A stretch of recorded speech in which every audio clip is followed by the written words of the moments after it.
हरियाणा में विधानसभा चुनावों की जबरदस्त तैयारियां चल रही हैं। इधर अपने परिवार की सियासत को आगे बढ़ाने के लिए दुष्यंत चौटाला ने साल 2018 में इनेलो से अलग होकर अपनी अलग पार्टी जन नायक जनता पार्टी का गठन किया था।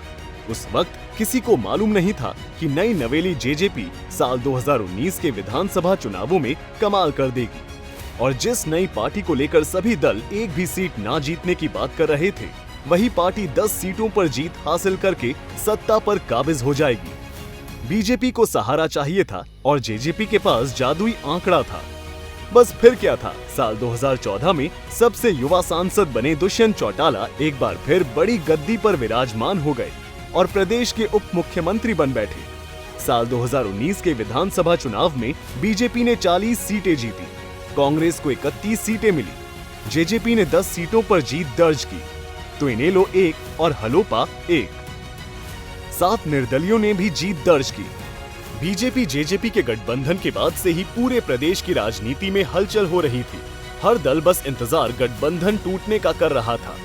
विपक्ष बार बार इस रिश्ते के टूटने की बात कहता तो सत्ताधारी बीजेपी जेजेपी इसे ये कहकर नकार देते कि हम साथ ही रहेंगे और आगे भी चुनाव साथ में लड़ेंगे। लेकिन सबका कहा सच हो गया और साल 2024 आते आते लोकसभा चुनावों से पहले ये गठबंधन टूट गया। दोनों पार्टियों की मंजिल अलग हो गई। लोकसभा चुनाव में बीजेपी और जेजेपी दोनों ही पार्टियों ने अपने अपने दम पर चुनाव लड़ा, तो कांग्रेस ने आम आदमी पार्टी के साथ चुनाव लड़ा, लेकिन परिणाम इस बार हटकर आए।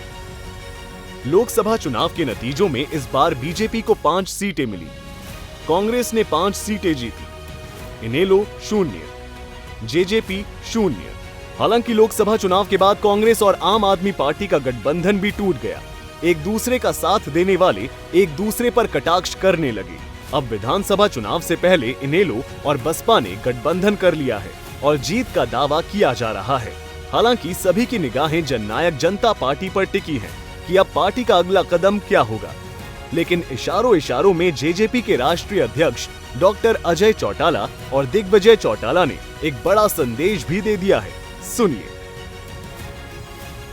सीनियर साथी हमारे हैं, उनको बुलाया गया था कि लोहारू विधानसभा क्षेत्र में कार्यक्रम की आगामी रूपरेखा वो मिल बैठ करके तैयार करें और पुराने जितने भी अपने साथी हैं जो रोस्ट होकर के घर बैठे हैं, अनएक्टिव हैं, उन्हें एक्टिव करने का काम करें।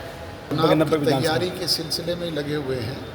निरंतर रोजाना एक विधानसभा क्षेत्र में मैं जा रहा हूँ, दूसरे साथी भी पार्टी के हैं, वो इसी काम में लगे हुए हैं। गठबंधन भी हो सकता है, अभी चुनाव घोषित होने दें। हमने अपना काम करना है, हम उस पर लगे हुए हैं और बहुत जल्द हमारे सभी कैंडिडेट्स की सूची जनता के बीच में होगी। हम तो पहले भी पहले नंबर पर रहते थे। जब भी सूची को जारी करने की बात आई, हमने सदैव किसी का इंतजार किए बिना अच्छे कैंडिडेट्स को टिकट दी, आगे भी बिल्कुल कर सकती है। किसी राजनीतिक दल के साथ गठबंधन होगा भी और बहुत जल्द अनाउंस होगा। चुनाव की डगर में सफर तो थोड़ा मुश्किल है, लेकिन इस बार प्रदेश के चुनावी नतीजे दिलचस्प रहने वाले हैं। हालांकि पूर्व उप मुख्यमंत्री दुष्यंत चौटाला भी वेट एंड वॉच की राजनीति करने की बात कह चुके हैं। अब अजय चौटाला और दिग्विजय चौटाला का ये बयान कहीं न कहीं दर्शा रहा है कि जेजेपी एक बार फिर से कुछ कमाल दिखाने का इंतजार कर रही है। लेकिन किसकी उंगली पकड़कर सत्ता तक पहुंचने का सपना जेजेपी पूरा करती है, ये वक्त बताएगा। स्पेशल डेस्क, सूर्या समाचार।